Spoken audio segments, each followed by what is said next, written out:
وما أرسلناك إلا رحمة للعالمين۔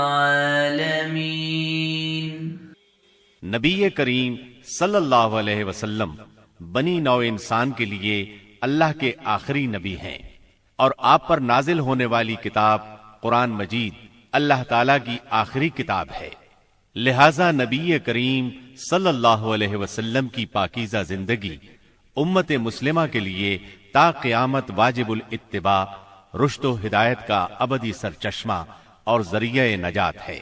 لقد كان لكم في رسول الله أسوة حسنة۔ یقیناً رسول اللہ کی زندگی تمہارے لیے بہترین نمونہ ہے، لہذا رحمت للعالمین کی سیرت مطہرہ کا مطالعہ ہر مسلمان کی زندگی کا لازمی حصہ قرار پایا۔ مسلمان مردوں، عورتوں اور بچوں کی اسی ضرورت کے پیش نظر نبی رحمت صلی اللہ علیہ وسلم کی سیرت طیبہ پر سیٹ تیار کیا ہے، جس کی تیاری میں قرآن مجید، صحیح احادیث اور مستند سیرت کی کتابوں سے استفادہ کیا گیا ہے۔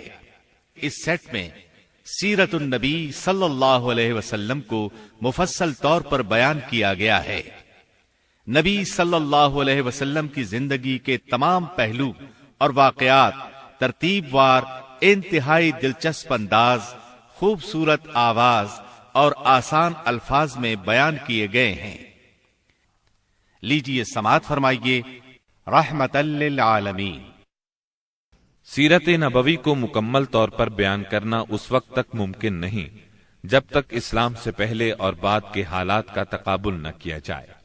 اس لیے ہم اصل مضمون سے پہلے اسلام سے پہلے عرب کی کیفیت بیان کریں گے، عرب اقوام اور ان کی معاشرت کا نقشہ کھینچیں گے، پھر وہ حالات بیان کریں گے جن میں رسول اللہ صلی اللہ علیہ وسلم کی بعثت ہوئی۔ لفظ عرب کے لغوی معنی صحرا اور بیاب و گیاہ زمین کے ہیں۔ عہد قدیم سے یہ لفظ جزیرہ نمائے عرب اور اس میں بسنے والی قوموں پر بولا گیا ہے۔ عرب کے مغرب میں بحر احمر اور جزیرہ نمائے سینا ہے، مشرق میں خلیج عرب اور جنوبی عراق کا ایک بڑا حصہ ہے، جنوب میں بحر عرب ہے جو در حقیقت بحر ہند کا پھیلاؤ ہے، شمال میں ملک شام اور کسی قدر شمالی عراق ہے۔ ان میں سے بعض سرحدوں کے بارے میں اختلاف بھی ہے۔ کل رقبے کا اندازہ 10 لاکھ سے 13 لاکھ مربع میل تک کیا گیا ہے۔ نسلی اعتبار سے مورخین نے عرب اقوام کی 3 قسمیں قرار دی ہیں۔ نمبر 1، عرب بائدہ، یعنی وہ قدیم عرب قبائل اور قومیں جو بالکل ناپید ہو گئیں اور ان کے متعلق ضروری معلومات بھی دستیاب نہیں، مثلا عاد، سمود، تسم، جدیس، عمالقہ وغیرہ۔ نمبر 2، عرب عاربہ، یعنی وہ عرب قبائل جو یعرب بن یشجب بن قحطان کی نسل سے ہیں، انہیں قحطانی عرب کہا جاتا ہے۔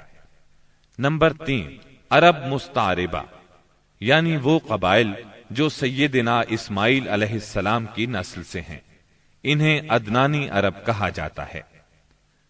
عرب عاربہ یعنی قحطانی عرب کا اصل گہوارہ ملک یمن تھا، یہیں ان کے خاندان اور قبیلے مختلف شاخوں میں پھوٹے، پھیلے اور بڑھے۔